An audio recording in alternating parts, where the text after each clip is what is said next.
Have you ever walked into a room full of people and somehow felt more alone than if you were by yourself? Everyone is talking, laughing, sharing stories, and yet you feel completely out of place, like your mind is somewhere else.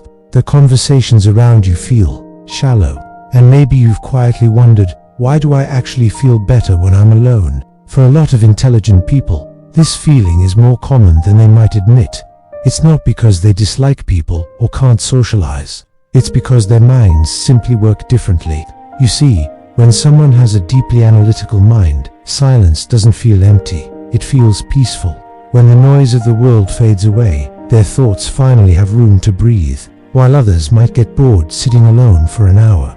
An intelligent mind can spend that same hour exploring new ideas, reflecting on life, replaying conversations, or imagining endless possibilities. Solitude becomes the one place where their mind can finally be free.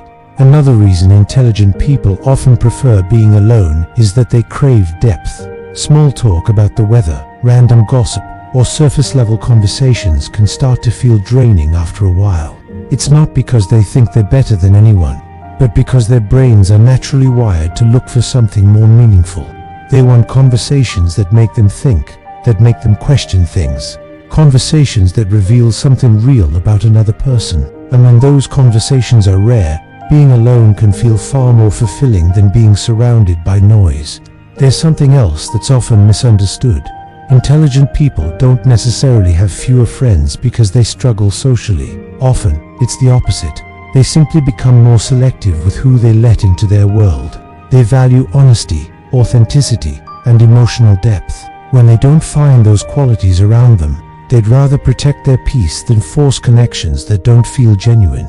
But here's the most interesting part. For intelligent people, being alone doesn't mean feeling lonely. Loneliness is the pain of wanting connection and not having it. Solitude is different. Solitude is choosing to step away from the noise so you can finally hear your own thoughts.